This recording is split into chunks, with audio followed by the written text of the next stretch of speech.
Здравствуйте! В эфире актуальное интервью в студии Валерия Наумова. Целевой фонд будущих поколений региона с начала года работает по новой концепции. Срок реализации концепции 2025 и плановый период до 2032 года.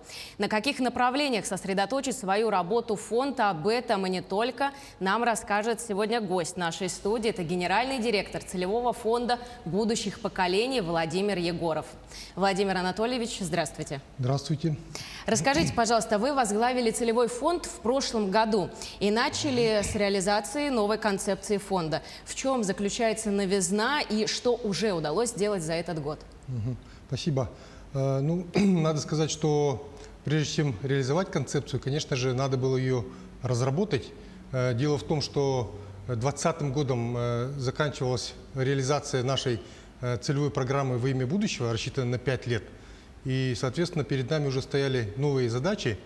И главой республики была поставлена задача трансформировать деятельность фонда в сторону такой более системной деятельности, связанной больше с подрастающим поколением, чтобы деятельность фонда больше отвечала, собственно, названию фонда.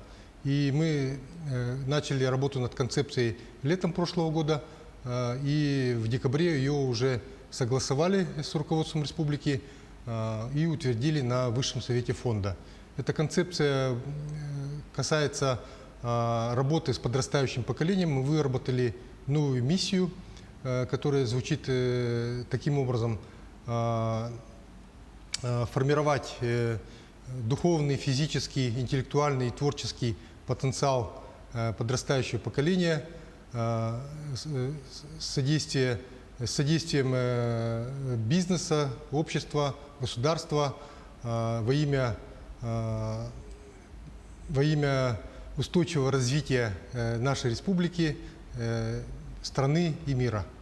И поэтому получается, что у нас сейчас ориентация именно на наших детей, на молодежь. И наша программа новая, «Во имя будущего», она рассчитана теперь мы планируем трехлетиями, она ориентируется и на детей дошкольного возраста, на детей школьного возраста и на молодежь. И, наверное, вот такое главное отличие, которое заключается в нынешней деятельности, это то, что мы сегодня стараемся заложить фундамент развития наших детей, начиная с самого раннего возраста. Создана специальная лаборатория детства в виде автономной некоммерческой организации, которая является таким экспертным органом, которая сейчас занимается исследованиями детей и в направлении развития их талантов, способностей, и в направлении, наоборот, работы с детьми с такими отставаниями в развитии, с тем, чтобы их как-то компенсировать эти отставания, их реабилитировать и, соответственно, в такое нормальное русло вернуть. И, соответственно, также у нас довольно много партнеров федерального уровня, которые вот с этой лабораторией работают, ну и не только федерального уровня, И, соответственно, будем разрабатывать проекты, программы, методики по работе с детьми такого младшего возраста. Ну и на детей школьного возраста у нас тоже большое внимание уделяется, и также есть проекты, связанные с молодежью. Вот. Ну и можно сказать, что мы ориентированы сейчас на такие более системные проекты, чтобы не только заниматься строительством объектов и передавать их населению, но и с тем, чтобы наполнять содержанием эти объекты. То есть мы также отвечаем за уже содержательную часть наших проектов. Расскажите, какие направления деятельности фонда станут основными? Как я отметил, мы начинаем строить фундамент развития ребенка, начиная с самого раннего возраста. О том, что самые такие эффективные вложения именно здесь, говорят многочисленные исследования, в том числе Нобелевского лауреата по экономике Джеймса Хекмана. Но и понятно, что дальше необходимо подхватить развитие детей уже в школьном возрасте. Здесь мы ориентируемся и на наши республиканские центры, такие как, например, региональный центр по выявлению и развитию одаренных детей, который работает, объединяя деятельности Малой академии наук, Высшей школы музыки балетные наши школы, да, и Центра подготовки спортивного резерва, да. Но и мы также работаем и с муниципальными нашими инновационными такими детскими организациями, в основном дополнительного образования, но и со школами тоже. Ну, в частности, мы поддержали в прошлом году создание IT-куба в городе Нюрба, поддержали мы создание такого цифрового этнокультурного центра при школе АИК и ГАТА, ну и также такой школьный детский технопарк, значит, Сайдыс в селе Майи, да, при Маинском лицее. Ну и также у нас такой инновационный центр начинает работать в селе Кемпиндай Сунтарского района. Также такое большое внимание мы им уделяем. Вот, это что касается детей именно школьного возраста. Ну, вот, ну и также у нас есть проекты, которые мы только-только начинаем как бы над ними работать. Да, это проект «Территория детства». Мы совместно планируем работать с Ленскими столбами. Начинаем с ними проектировать такой научно-образовательный лагерь на реке Ботома.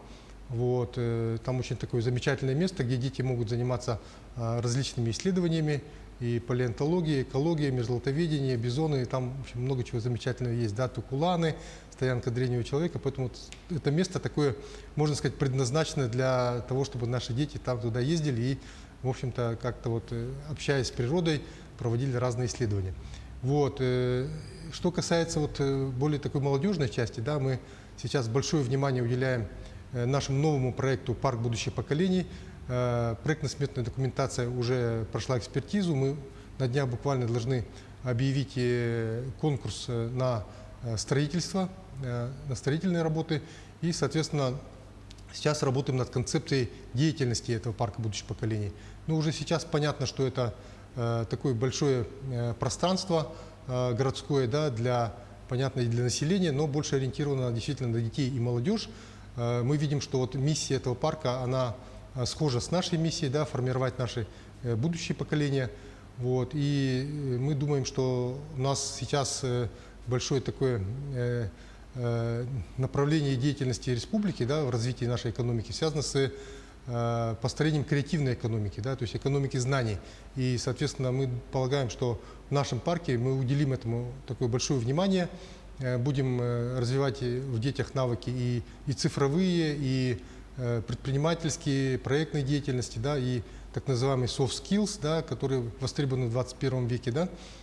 Ну и будем ориентироваться также на развитие креативных индустрий, начиная там с медиа, дизайна, вот, возможно, foodnet мы рассматриваем, то есть индустрию питания. Да. То есть вот такие современные креативные направления, которые у нас развиваются в республике, мы будем для них, можно сказать, готовить кадры вот в этом парке будущих поколений.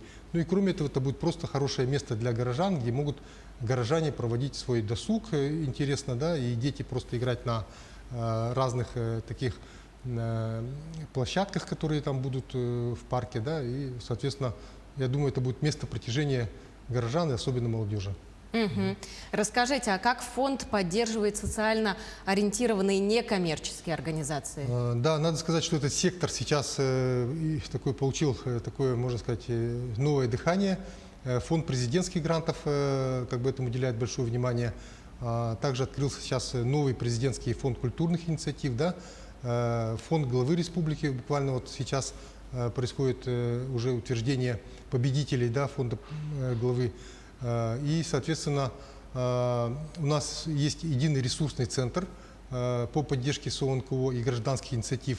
У нас в республике более 2000 таких организаций, да, некоммерческих, которые разрабатывают различные проекты для населения республики. Да, и, конечно, очень важно их методически готовить правильно, чтобы они могли вот свои замыслы, свои идеи оформлять в проекты и дальше их уже реализовывать, участвуя при этом в федеральных конкурсах, привлекая федеральные средства. Надо сказать, что в прошлом году удалось привлечь более 71 миллиона рублей федеральных грантов нашим СОНКО, да? И вот поддержка единого ресурсного центра, который изначально был как структурное подразделение фонда, вот сейчас он уже отпочковался от нас как самостоятельное юридическое лицо, да? Это является тоже одной из наших таких форм деятельности. Угу. А расскажите, как фонд принимает участие в решении проблем, стоящих перед республикой? Да, мы активно участвуем вот в решении тех насущных проблем, которые возникают у нас. Да. Ну, мы уже второй год, получается, работаем в ситуации, когда мы все боремся с коронавирусной инфекцией. Ну и, соответственно, вот те наши контакты с крупными компаниями позволяют получать средства на медицинские, значит, лекарства, да, и на оборудование, которое мы направляем в соответствующие медицинские учреждения. Да, более 91 миллиона рублей через нас прошло вот для нужд медицины в борьбе с коронавирусной инфекцией. Да.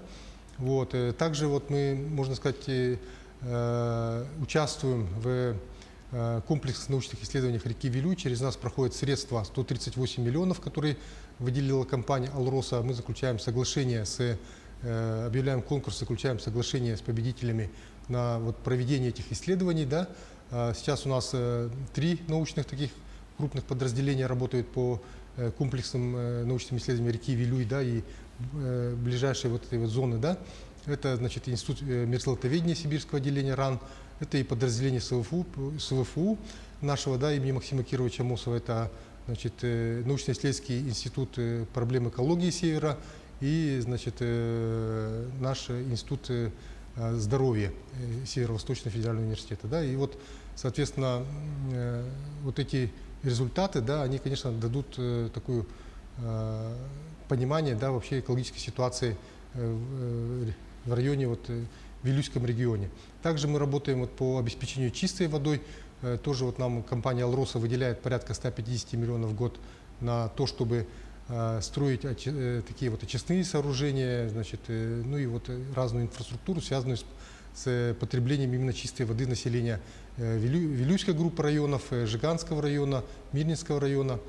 Ну и вот надо сказать, что, значит, вот по комфортной городской среде также мы принимаем активное участие через наш центр компетенций, который, значит, центр компетенций «Лето», который работает в тесной связи с управлением архитектуры. Значит, и в прошлом году такие населенные пункты, города, как Верхоянск, Среднеколымск, получили федеральные субсидии более чем на 90 миллионов рублей, вот, участие в конкурсе федеральном. Да, и вот сейчас мы совместно с Московской архитектурной школой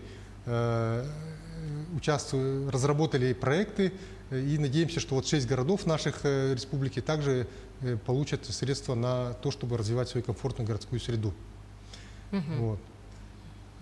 Благодарю вас, Владимир Анатольевич, за прекрасную беседу. А я напомню, что сегодня мы разговаривали с генеральным директором Целевого фонда будущих поколений Владимиром Егоровым.